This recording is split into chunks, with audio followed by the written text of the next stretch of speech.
So good day, everyone. Thank you for tuning in to Ooly Dooly. This is the second episode of the podcast, brought to you by Ooly Keint Apparel Co. So today we got Jordan Moko on the show. How you doing, mate?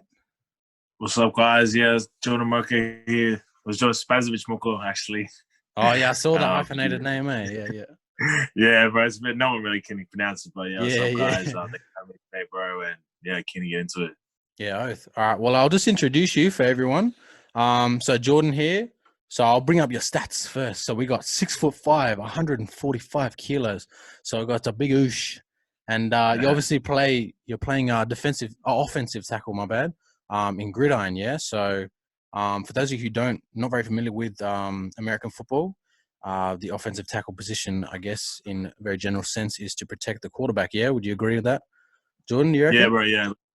It's to protect the quarterback, and I guess even sometimes you'll see my highlights like we pull and actually get guys out of the way for our Yeah, guys to get the run running through. back through. Yeah, I've seen that. Yeah, I've seen one of those yeah, clips in particular. You open that hole wide up and he slipped through. That was sick. And then obviously you're the nation's number one recruited American football player for college football, yeah? yeah. So yeah. Currently number one in Australia and in the history of the sport too here. So that's with your 10th offer that's given you the number one in Yeah, history, yeah? yeah. And then, I've still got like another year of recruiting. So, we'll start getting some SEC powerhouses in there, like Alabama and stuff. Yeah, Crimson Tide. That's sick, bro. That's sick. So, so I'll just run everyone through, sort of Jordan's achievements and what he's got going on at the moment in terms of offers. So obviously you did play rugby at a high level. So Queensland White under 16s back in 2017. Yeah. Was that 2017? Yeah. Okay. Sure. And then, and you were pursuing rugby for a little bit. Obviously played representing Queensland in athletics for discus, your discus thrower in track and field. A very academic student as well. And you went to St. Pete's in the AIC, yeah? Yeah. So I went to St. Peter's, but in high school I really wasn't academically. Oh, true. Yeah. Yeah. So I was just that fob kid that just wanted to play rugby and work. And, Stereotypical. I was just getting over the line with getting over the line with C's, the pre-voc maths and that English communication. Those are the fun times, though. Hey, remember that? Yeah. But that's good, bro. And then obviously you've graduated from high school. So did you graduate 2 years ago or last year? Yeah, so I graduated 2018. 2018, yo. Okay, sweet as, bro. Well, that's good. And obviously staying busy and keeping the work up while you're graduating. Yeah, bro. So yeah, definitely, bro. Because even with all the offers and stuff, I still haven't graduated. I still got to keep my head in the books, body in the gym, and I've got a big season ahead of me. So yeah, definitely working. Yeah, man, it's good. It's good to have a long-term goal. And from 2018 to 2021, like that's 3 whole years. Because you'll go across in would it be about August or July next year? Yeah. So I'll probably go about next year after May, probably about June. June, July, yeah. Or probably in May, just because in May, yeah. I'll probably get in. Like once I sign with the school, I'll get in early just so I can learn the playbook and stuff a lot more. Of course. Because I'm going in there to obviously start, not to just be a guy, on the sideline. Yeah, you want to start, of course. So just take us through that, because obviously in Gridiron, the playbook is a very concept term for a lot of rugby players, AFL players, cricket, all that sort of stuff in Australia. So you just want to run us through that and importance and how big it is and how long it takes to memorize something like that. So playbook is probably the most important thing. Like you could be the most gifted athlete, but if you don't know the plays, they're not going to put you in the field. So it's like in a relative thing. Like I got a pillow here. It's probably like that thick, or maybe a little bit less, but it's pretty thick, bro. God. Yeah. But close to plus 200 pages of just there's the plays and then there's the reasons behind we're running that play, and it's just a thick book of laminated pages, bro, that you can get lost in sometimes. Damn. So a lot of studying, a lot of hours studying that, I guess. Yeah, for sure. Fuck, man. And so with that, is there there'd obviously be a defensive playbook and an offensive playbook, yeah? Yeah. So you have your offensive playbook, your defensive playbook, and they'll also come out with little playbooks of each week of which team you're versing. So there'll be a little thing of key things of players they need to look out for, things that the actual team does, and just a lot of super competitive. So everyone works hard. So obviously, like watching American football movies and stuff, they always do film study, yeah, when they're opposition of the coming weekend. So do you do that for the Brisbane Bears? Is it that serious? Do you do much film study and all that sort of stuff, or? Oh yeah, like so when I was playing back here. Oh, Rhinos, sorry, Brisbane Bears, lol. Yeah, Brisbane Rhinos, yeah, not bad, yeah. yeah. So yeah, we got in and did our film sessions. There wasn't that many people that actually joined it, like were there, but we had a good majority of guys who were dedicated, and we got in there, studied our opponents, and yeah, I think that's what really helped me too. Is I really attacked my opponent's weaknesses to stand out on the field. So yeah, man. And with your obviously someone watching your tape who isn't really familiar with American football and doesn't appreciate the lineman's job and what it takes to be a lineman, they're not going to understand like how much you're actually dominating those pass rushes. So for you, just because when I'm watching that, man, that's like some shit off the blind side when that Michael Orr dude is like literally flattening those dudes. So do you think you'd ever take up like pass rushing? Because obviously you're dominating that opponent so much. Then I thought if you'd be on the defense, then you'd just be getting at the quarterback every play. Like, have you ever thought about? Yeah, so that's a funny story, bro. So like when I started football, I hated O-line so much. Really? Like, yeah. Because I was always that guy, like, playing rugby, I was a real aggressive dude. So I wanted to go at it. Like, I wanted to be the go-getter. And in Gridiron, sometimes you have to learn to wait and play off. Like, you have to react. You can't be the person that, starts the fire. So, yeah, like, Utah offered me a defense. Okay. Kansas State looking to run me offense and defense, maybe. It just depends. Like, I think there's a lot of schools that see the potential on both sides. Yeah. But yeah, to be honest, like I probably would prefer a defense just because I'm a real go-getter dude. But at the end of the day, a lot of coaches have told me I can last longer as an O-lineman, and I probably got a better chance at being a first-round pick as an O-lineman. Damn, so they can. Wow, that's really good. Well, I guess you sort of got to go. You sort of got to listen to your coaches and those. Like I've known a lot of guys they swap positions around for rugby so they can make state teams and stuff. So that is a big important part, obviously. So, well, that's good. You found your position now. But yeah, I was just sort of wondering because, man, I'd love to see you tackling some quarterbacks, man. That'd be hectic. Yeah, just flattening some dudes. Fun, yeah, of course. And with the Brisbane Rhinos, did you ever play two sides of the ball, or was there enough? Yeah, so I played. Oh, well, not really actually. For the men's team, the whole time I played for the men's team, I was mostly O-line. Okay. I hopped in the defense here and there. Yeah. But yeah, I played like a bit of Colts just for fun. Played a bit of defense, and that was good fun as always. But yeah, so I didn't really get to experiment much with this. So. Oh, that's all right. I think they found where you're gonna be. So that's good, man. Yeah. And just with like obviously American football. Well, first we'll touch on it in Brisbane to start. Is it a very big thing in Brisbane? Like, sort of what pulled you from? Because you obviously played rugby. You played club rugby, played for rugby league and QPIC. You played for St. Pete's and AIC. So what sort of pulled you from rugby and developed your interest for American football? So, like, bro, I've always had the dream, mate, just to play college ball and stuff. But it just never became it was hard to see it becoming a reality with not many pathways here. Yeah, of course. They're not seeing too many guys do it. And yeah, one day, I was playing rugby for South at the time in their preseason. Oh, okay. Like a great season. And then, yeah, I just decided, because a coach came over from America. Well, there was a coach he's from America. He coached all around the world. And they came to Australia to the Rhinos. Just, I guess, because the Rhinos were like pretty losing team.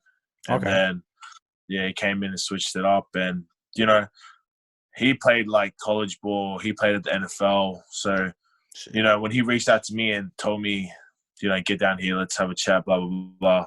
We had that talk. He said he believed in me. And it's like when you have someone that lived your dream that believes in you, that just gives you the green light, eh? So, I just took a leap in the deep end. A lot of people tell me, oh, you shouldn't do that, bro. Like, just play rugby, stick it out. Yeah.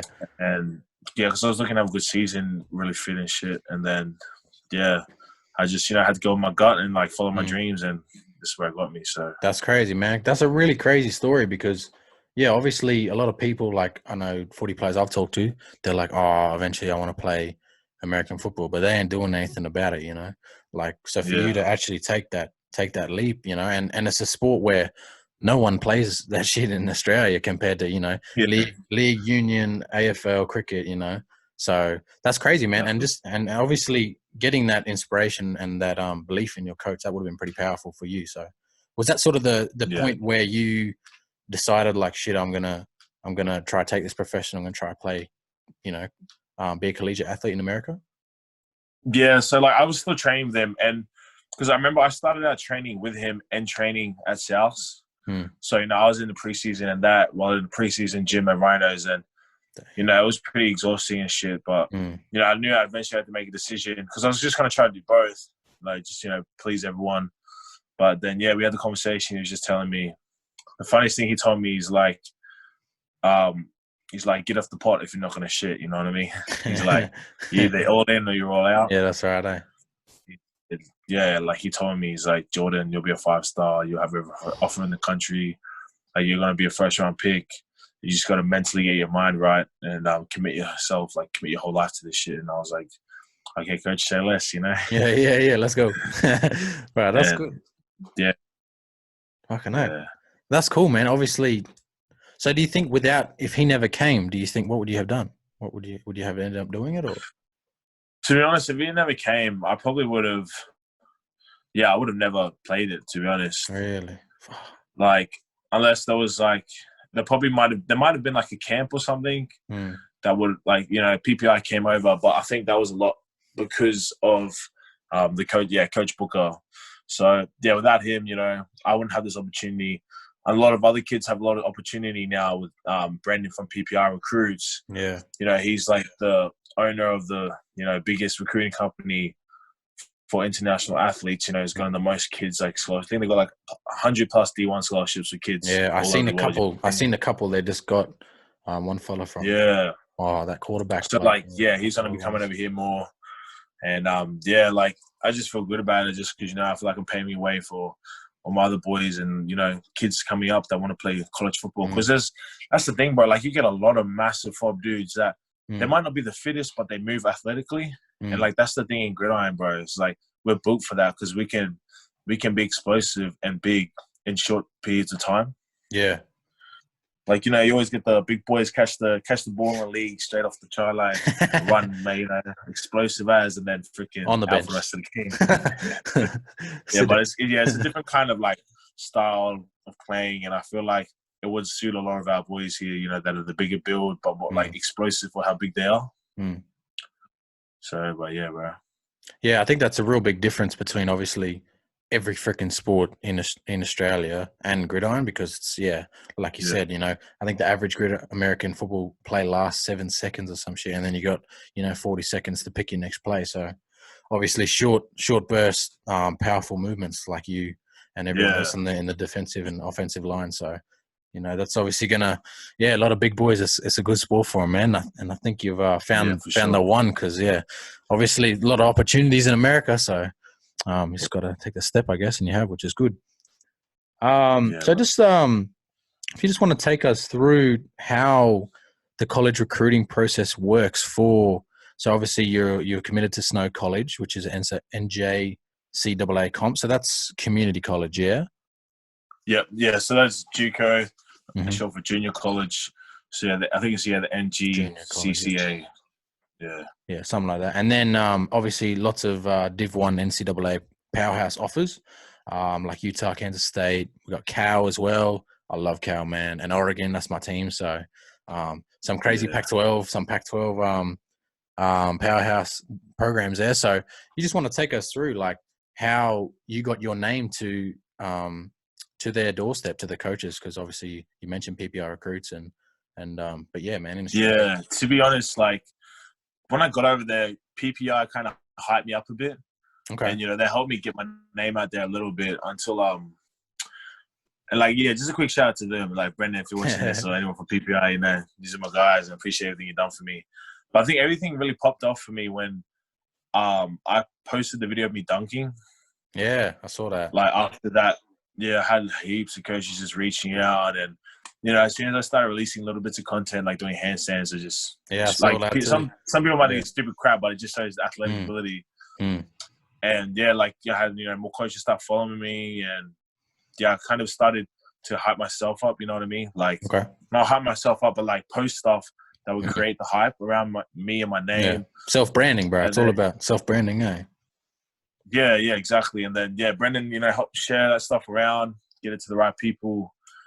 And then, bro, as soon as like spring finished and the recruiting period kind of started, everyone was just ringing my coach. And like, the thing is, there's a few, big athletic dudes out there like me, but it comes down to personality, bro. So, like, just, I feel like I'm a real dedicated person to what I do. And, that's kind of why coaches love me, is because my coach loves me for that. Like, for example, I had punishment one morning, bro, and it was 4:30 a.m., minus 17 degrees, and it was like a snow blizzard. The lights were on, the field, we had to help in the field with a 20-kilo plate and push it around 4 times, while it's snowing, the blizzard and stuff. And, people were going super slow and, like, stand up, be like, why are we doing this, blah, blah, blah. I just put my head down, ass up, and I pushed that plate, bro. And by the time he came out and said, everyone come in, everyone had done their 1 lap, or some of the guys maybe did 2. I was about to hop on my 4th, and he told me to come in, but I said, Coach, I'm not done. So, and he told me, nah, just get in, it's all right. And I was like, nah, it's not all right, like, I'm a finisher. It's just little stuff like that. Like, you gotta break yourself to make it, you know what I mean? Like, you gotta be willing to do that. And that's just something that I found out that, I only found that in me kind of over there. Okay. So you obviously went to the USA and did some like, what was it? Was it like scouting sort of things or workouts sort of thing at colleges? No, I went straight over, bro. So I went straight over just to JUCO. So I didn't really do any camps or anything. Oh, true. So you played, or? Oh no, So I didn't play. We just had like our trainings and all that. So true. Yeah. Oh, sweet. Well, that would have been crazy. So what was like? Yeah, obviously. Well, I guess putting in that, having that mentality seems to be obviously because I talked to Cohen last week. You might not have listened to it, but obviously he's a professional rugby player, and he's training 4 hours a day, getting up at 4:45 every morning. So I think exactly, right. to make that difference, between you and the next guy, you got to put in that work, man. So that's good that you got that mentality. Sure. Obviously, is paying off. So, but just tell me about America. So, was it a bit of a culture shock going there? Like, was that your first time? To be honest, it wasn't really a real shock to me. I knew over there's a bunch of dogs, and I'm gonna have to be a dog. You know what I mean? So I kind of prepped myself for that. Kind of turned my own mentality into, I'm gonna be the best. I'm gonna prove I'm the best. I'm gonna lift heavier than everyone in the room. I'm gonna work harder than everyone. And I think that was the mindset of some. It wasn't the mindset of a lot of dudes over there, to be honest, man. Like some of them, but I would say like maybe one quarter of the team, if that, bro, kind of had a mindset like that. And bro, like I think even some of the dudes took it as a shock, the way that like I mentally kind of prepared myself and the way I kind of, what vibes I kind of gave off when training and, and stuff like that. And I'm thinking I'm coming from Australia, just some big folk kid, that's not really ready for it. But, I had to show them, bro, that we built like that out here. Prove I'm wrong. I mean? Yeah, repping Australia. That's good, bro. Let's go. That's good, bro. But yeah, fucking. So do you think like, because when you're going, so obviously you're going to go to Snow College, class 2021. You're going to go D1. You're going to play NFL, yeah, of course. So are you representing Australia? Are you representing, because you're Cook Islander Samoan, yeah? No, so I'm Samoan Niuean. My mum's Yugoslavian. Oh, my bad. Yeah. So are you repping Australia and all that? So like Australia, like the main part of repping Australia is about repping the people that are here, that like, all my Islander boys that are back here, and so all my Samoan boys and that, like trying to put down on the map. And then obviously like, as well as I'm trying to represent like, my Niuean culture a lot, man. Because nobody really knows about Niue, bro. Yeah, like, it's the tiny little island everyone forgets about. And like everyone, but there's a few people from there that are pretty famous and stuff, but they just never rep it because they, they just say they're Tongan or they say they're Samoan. But but I'm trying to really like put it out there, that like us Niueans are, doing something big too. And, I really want to, rep that culture and, do it for the people. Because like Niue is just, it's just a big rock, bro. Like it is. It's 14 kilometers wide, bro. So it's a hell of small. Yeah. Yeah, well, Yeah, so, because I got a couple of mates from New Way, and they literally, I think, when the Commonwealth Games on a couple of years ago, their mum got an email from the rugby sevens guy. He's like, "Oh yeah, if your sons want to play for New Way, we don't have enough players." So like, yeah, it's like that small. Like it's crazy, man. yeah, exactly. Right. It's But that's like, cool that you take pride in who you are, where you're from, bro. That's really good, eh? yeah, for real. Mm. And so yeah, and then what else have we got? So gone through all your rugby and stuff, and then obviously, so do you have like you said in those questions I sent you, we talked about some things, and you said your childhood hero was Jesse Williams, yeah. So he was a Yeah. Australian defensive lineman who went to America and played for the Crimson Tide, and then the NFL. So has he always been an inspiration of yours, or only since you've sort of picked up playing NFL, playing gridiron? Sorry. Ever since he kind of went big in Alabama, he was a big inspiration to me. And my dad actually played with him at the Ravens. Oh wow, Which is, really? yeah, pretty funny. But yeah, no, like I kind of looked up to, I wanted to be that guy. I really wanted to, like, I looked into college football and even now he's a big role model to me just because, like, that guy went, 2 college championships, got cancer, beat cancer, and then won a Super Bowl. Wow, Like, really? I don't know anybody in the history of the world that's done that shit, Yeah, it's So, the man.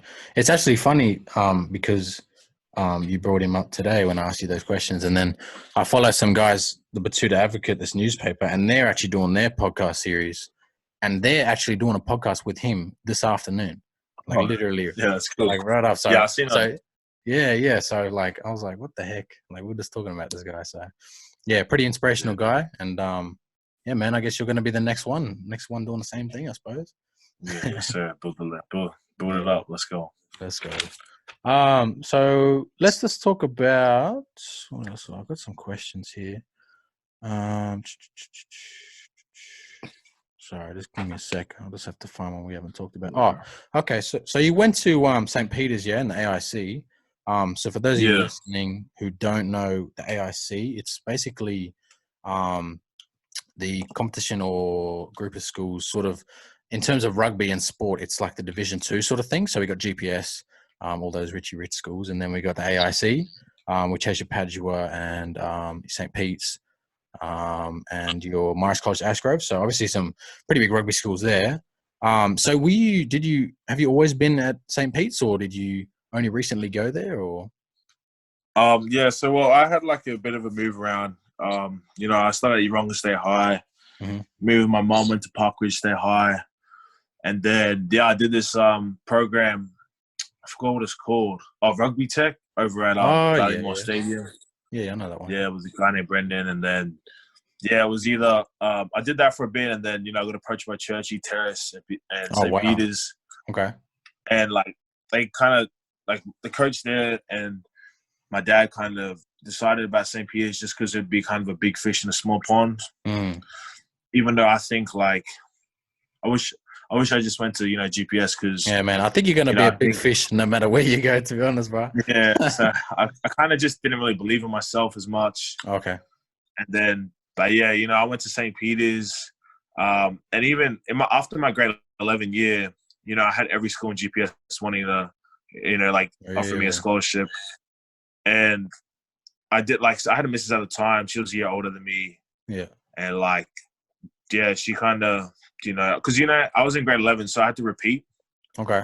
If I went to one of the schools, because, the GPS rule, you have to be 2 years. Yeah, to get a scholarship. And then, a bunch of complications she, waiting around, for me being in school, her being out and stuff. And then, I kind of made a dumb choice for it was my first love, so I was hella deep. And, true. I decided to just throw that all away and just, stay at St. Peter's to, be freaking fucked over this next year. Oh, no, not them ones. Yeah, not the schoolies ones. Oh, no, not the breakup before schoolies ones. Oh, come on. Oh well, you live and you learn, eh, bro? But I was gonna ask you about that because obviously, big boy played footy. You did play for New Way. I did forget about that in Q-Pick. Yeah, were you actually part of that team? You guys weren't the team that won it, yeah? Was that your team? No, I was in the team before the year before when we came second and lost to PNG in the final. Oh, no good.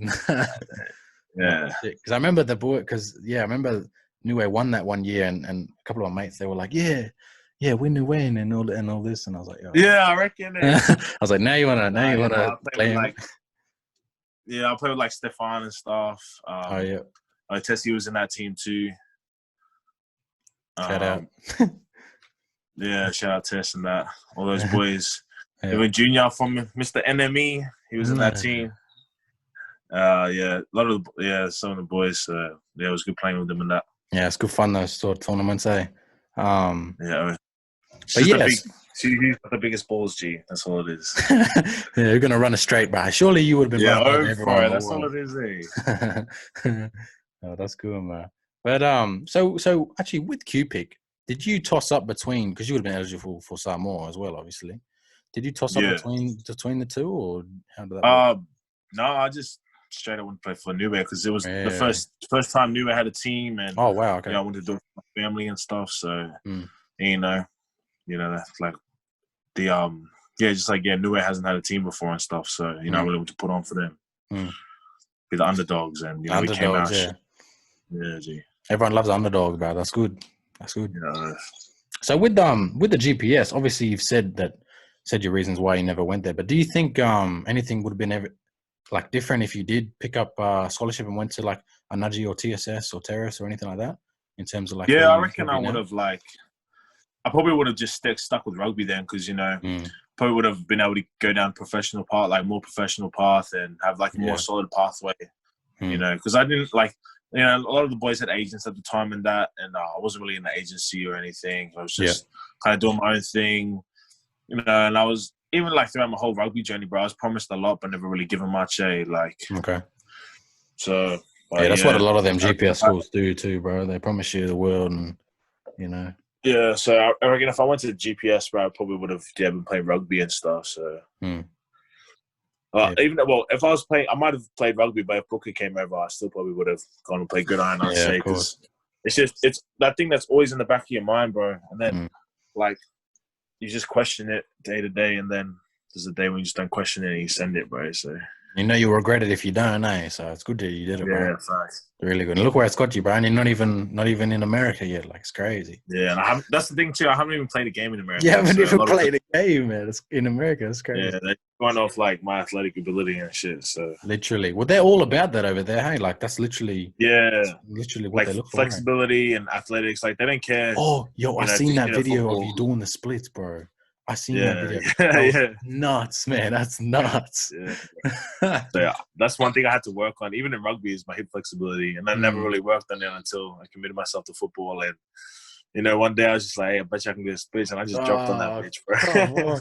Because I was trying to do a like a reaction video to your film and your Twitter and shit before this, so that I could show everyone and stuff.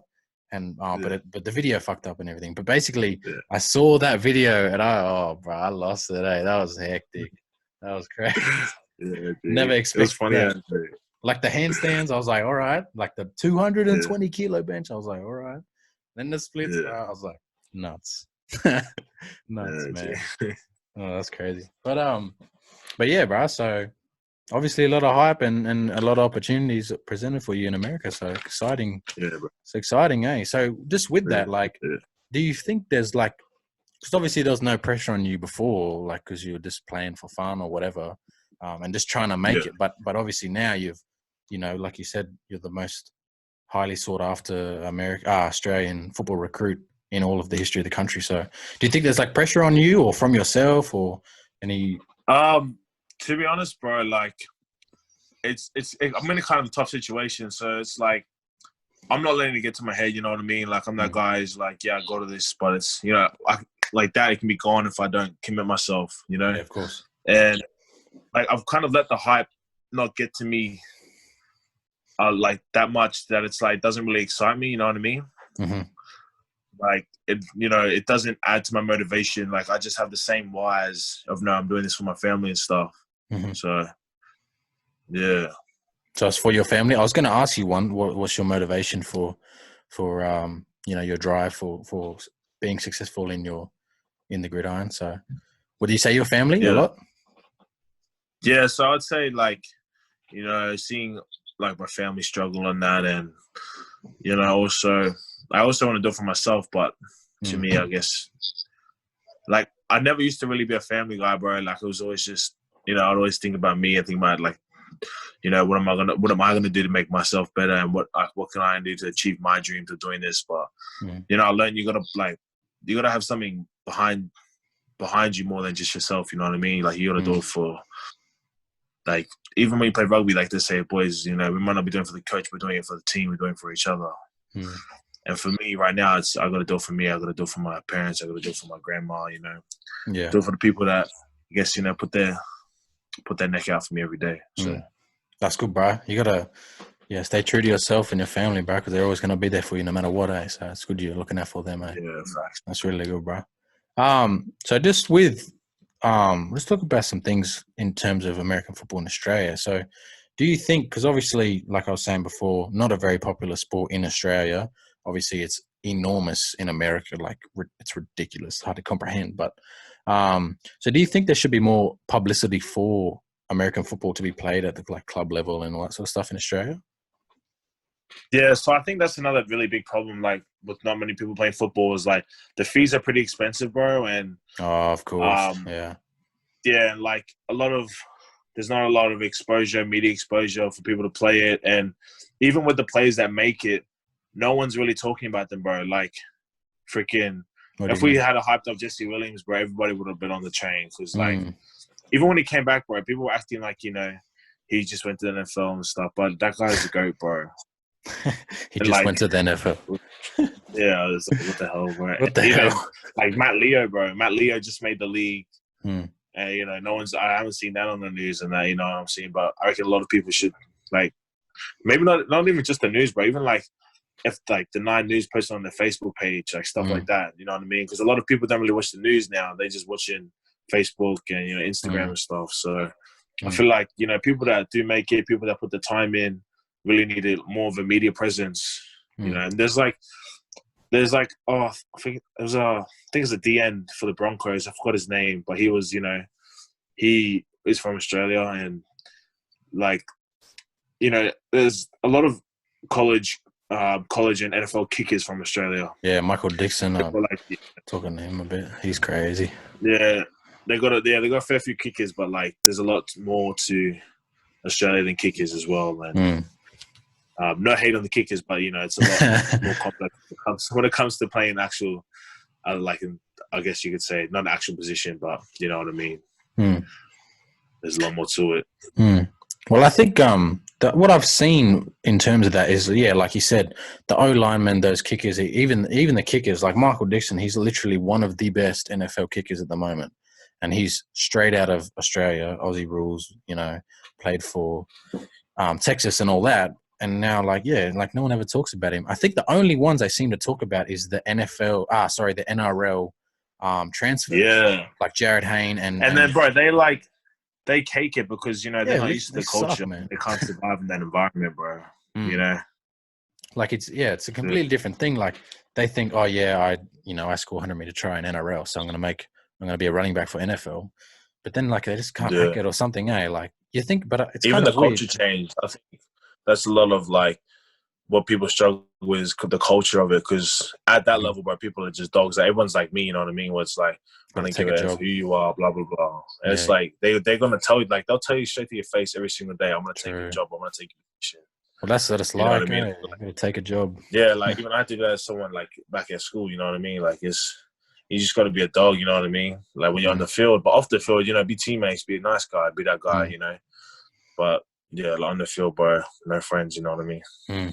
Do you think that's what separates, like, what makes or differentiates rugby a lot from gridiron and even basketball? Because in rugby, you know, everyone's got to be the humble guy. You got to be the you know, after the game, you know, I'd like to thank everyone for coming. I'd like to thank the team. You know, we did this as a team. Whereas football, like American football, it's, you know, I'm the best corner in the game. You know, all that sort of shit. Yeah. Like, you know what I mean? So is that sort of what makes it more of a crazy sort of enjoyable sport, do you reckon? Or yeah, I guess so. Like, you got your really big-headed dudes.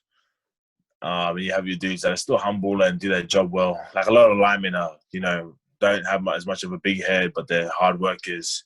But you know, you ask them, why do you play the game, and they may be like, oh, so I can crush skulls. You know what I mean? Like they're savage like that. But it's I feel like that's another cool part of it is like I guess the mentality and like I guess over here in Australia, if you ask like Greg English or someone like why do you play the game, he's like because I like to like snap people's necks when I make a tackle. You know what I mean?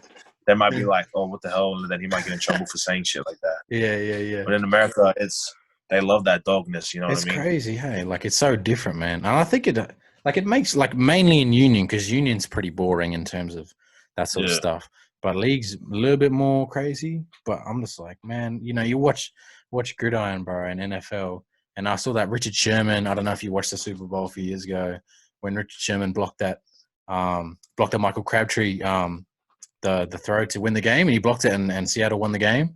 And he was just up on the camera, just loud. Yeah, right. Going crazy. I was like, that's madness, you know? Like, it's so different over there, eh? Like, it's because it's like every single game over there, it's like an NRL grand final. Like, the stadium's packed out, you know what I mean? But in NRL games, it's not as packed out. Yeah, it's crazy, bro. Like, even the college games, like, we're talking college football. So that's university level. Like, fucking, they're like 22, and you got 110,000 people there, sold out stadium. Yeah, it's an Olympic-sized stadium. Every game. And I was looking at some videos, bro. They make like $9 million a game. Like, it's absolutely nuts.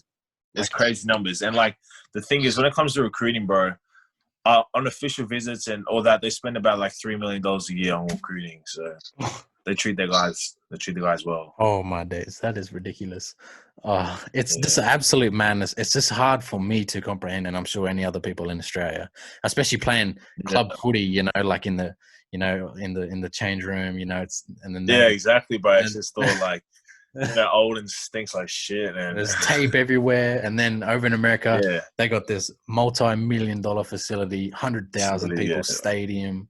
Like, it's nuts. Absolutely nuts. Yeah, bro. It's crazy. But yeah, I think it's crazy. And do you think that, like, are you excited, man? Because you're going to be playing, Div 1. Yeah. Like, to be honest, bro, like, I'm pretty keen to get into it because even over here, when I played in the Sun Bowl, I just had my family in the stands, and there was like maybe 100 people, if that. And that put me in tunnel vision, bro. Like that put me in like a mindset of a killer. You know what I mean? But I'm like, imagine 100,000 people. Like, imagine 100,000 people, bro. That's nuts. That's the thing. It's like, and when it comes down to, it's a make or break, bro. So like that fame will either make you or break you, and it just depends how you go into it. Yeah, that's right. That's right. Well, bro, I think it's just hard to imagine, bro. Like I got photos of Austin up on my wall here, the Oregon Stadium, and bro, it's like literally 100,000 people. Like that's just crazy. Nuts. And then I don't know if you watch those videos of One Key when he goes in and does tours of the campuses and the football facilities and stuff in them. Bro, like it's absolutely nuts. Like TCU, when I saw you got an offer from TCU, like I'd only just watched that video like last year or something. Those helmets, their helmets alone are worth like $1,000. Yeah, bro. Yeah, helmets, bro. Crazy, the paint jobs on their helmets are $1,000. Like it's nuts, man. So, and what do you think? Like, what do you think? Because obviously you're succeeding in yourself and your strength training and all of that sort of stuff by yourself at home in Australia with no crazy facilities. So do you think when you go to America and you're going to be handed everything on a plate, like all your food, all your nutrition, trainers, recovery, strength and conditioning, everything, like do you think you're just going to like go ham? Like you're just going to get even better? Yeah, bro. I think, once given the opportunity with those facilities, it's, I guess, kind of game over. You know what I mean? Like, I'm going in there, I'm going to dominate. And I feel like, even with like all the nutrition and, having great facilities and great trainers, is obviously going to boost it. Because, I'm doing pretty good right now, even though I'm at a JUCO, even though I'm working out at home. So, once I do that, it's, game over. Yeah. That's nuts, bro. And will you, because I see a lot of, mainly the big star college players, but they're all dropping out. They're all dropping out of college early and declaring for the draft. Do you think you'll ever, like, even if let's say you are our first round draft pick, do you think you'll finish college, or will you just, if you get to that sort of high status, you'll drop out? declare for a draft? To be honest, I'm not sure, bro. Like, depends how my first year goes. Like, if I go in there, kill it my first year, and start, and then if I kill it the next year, I'm predicted to go first round, I'll drop out by all means, and then So it's all eyes on the NFL sort of thing. Yeah. So like, and then after I make the NFL, I'll finish my degree. You know what I mean? Or I'll finish my degree after the NFL. So I got you. So it's all eyes on the NFL sort of thing. Yeah. Of course, bro. That's sure. good. It's got to get past those little steps in between, like college football. That's nuts, bro. That's nuts. Well, yeah, bro. That's good. That's some. It's good learning about your story, bro. Because obviously very unique compared to other kids playing rugby and all that sort of stuff. So what else have we got? How long we got? Well, I guess I got a couple more. Oh, let's just say, yeah, here we go. Sorry, my bad. I'll take ages. So we got one here. It says, how was the transition from rugby to gridiron? So let's talk, we'll say in terms of what you actually have to do on the field and the playbook and like you were saying before, you got to be patient and you got to wait. You're not just going running over dudes. So how was that for you? Did it take you a long time, or how was that? Yeah, transition? It took me like it just took me time, like until I pancaked my first guy, until I actually got to smash someone while playing O-line. That whole time I just dreaded playing it because I'm a real contact guy. Yeah, of course. Yeah, once I got that hit on and knew like kind of got some technique in play. It was all good for me, and I was able to make the transition and kind of put my work into it. So. And how much of O-line and D-line is let's say mainly O-line. How much of O-line is technique? Because I see videos, a lot of the hand movements, and the shapes they have to make and the footwork and stuff. So does that play a big part in it? I'd say 90%, bro. Like you can have a guy that's like 110 kilos, but he'll fuck you up because he's a technician. You know what I mean? That's crazy. But with me, I'm lucky. I've got a lot of power, so I kind of have like a 60-40, like 60% technique, 40% is my power.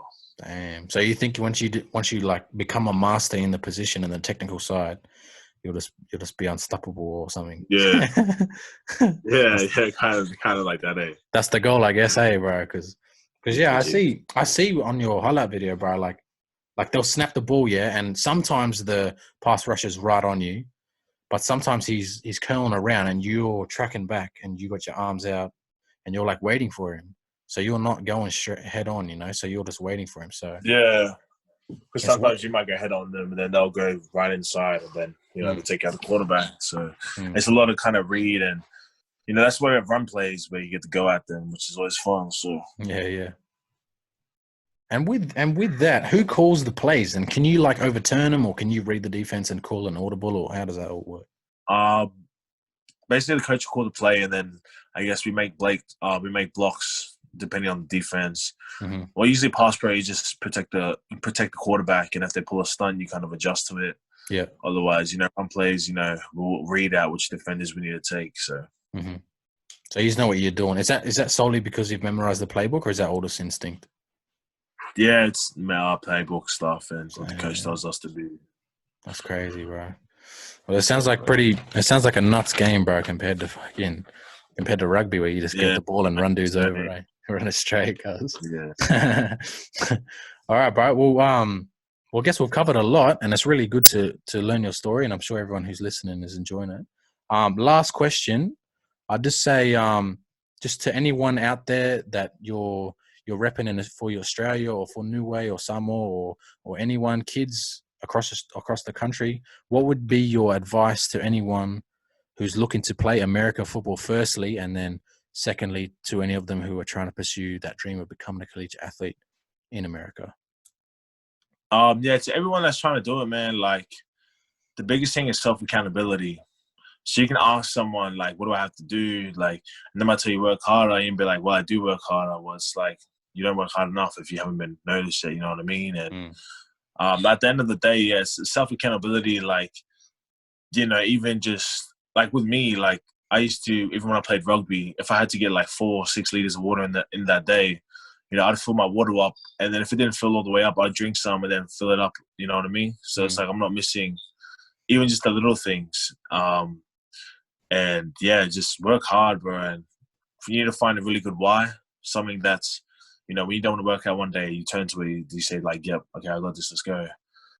And yeah, another thing, just if you want to get noticed and stuff, you got to be an athlete first. Like you got to put the work in the gym to get noticed in the field. And then, branding and stuff, like people are starting to reach out to other countries. Like this stuff's going international now. So you'll get noticed if you put the work in, you know what I mean? So you get in what you get out. That's him. Get in what you put out, bro. That's right. Fucking that. All right, bro. Well, thank you very much for joining me on the show. This is the second episode of Ooly Dooly, the Ooly Keint Apparel Co podcast. So thank you, Jordan Moko, for joining me, bro. And to everyone who's listening, thank you very much for listening. Hope you enjoyed. And bro, good luck in college. I'm sure we'll talk one day. And fucking good luck at Snow and wherever you go, bro. And I'll hopefully see you in the draft one day, bros. Keen as. Definitely, bro. Appreciate it, brother. No worries. Thanks for the chat, bro. Have a good day. Oh, good, bro. You too.